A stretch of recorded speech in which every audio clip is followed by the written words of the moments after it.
Okay, so today I'm going to talk about the visas that are applicable in a situation where you're thinking of starting a business here or you're going to take up employment here. It may be that you want to start a business here or you have a business here and you want to recruit foreign nationals to come and work in your Hong Kong business. So this presentation is going to speak to those situations and also to the situations which impact on family members that will be forming part of any visa situation as regards Hong Kong.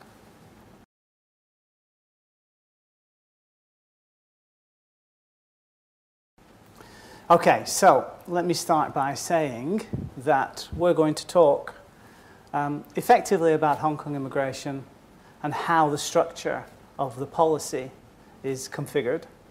And I'm going to explain to you that over the course of the 20 years that I've been doing Hong Kong immigration, things have very much remained the same, although they have changed in some critical areas, especially as a result of the handback of Hong Kong to China in 1997. You're going to hear me discuss how the Immigration Department go about considering applications for immigration status for foreign national residents or intending foreign national residents. And you'll understand and learn that actually the Hong Kong system is not very legalistic and is not very bureaucratic. As with all things in Hong Kong, you'll find that the Immigration Department are very pragmatic and very entrepreneurial focused. They're looking to try to approve applications if at all possible, rather than refusing those applications. Because Hong Kong has a very free and easy visa upon arrival regime, most first world nationals that arrive here are granted a very liberal amount of time when they arrive at the airport, usually between 90 days and in the case of British nationals, 180 days. And what this means is that usually foreigners arrive here, they're admitted at the airport with almost no questions asked as a visitor. And they look around and they can see that there's fantastic opportunities.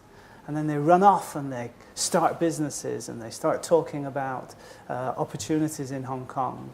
And all of this is good and it's fine and it's encouraged, except for the fact that the immigration permissions that are being used as a visitor are not actually suitable for these types of activities. So I'm going to explain to you what is permitted activity if you come as a visitor, and what is not permitted activity, and how the Immigration Department distinguish the two types of activities and ensure that when you make an application for the right kind of immigration status, subsequently, you can expect that the Immigration Department will indeed approve those applications. We will look at the four particular types of immigration status that is available to enable people to live and work in Hong Kong. And we're going to talk about the arrangements, as I mentioned, for accompanying family members, both for the traditional family members and increasingly the non-traditional family members. Not every application that the Immigration Department receives gets approved, and there are some very discrete reasons why cases do get denied. So I'm going to explain to you exactly why cases do get denied and what you can think about in order to ensure that when the applications are being anticipated, that the correct type of structure is in place so that the case will get approved rather than refused. And then for the vast majority of foreign nationals who come and convert their status from visitor into some kind of residence visa, they, after 2 or 3 years, start to fall in love with Hong Kong. And as a result of that, there's always one eye on the long term and how can you adjust your status from an interim temporary visa, which is what everybody gets for the first 7 years of their residence here, into permanent residency. So I'll talk you through the criteria for approval for the purposes of permanent residency subsequently.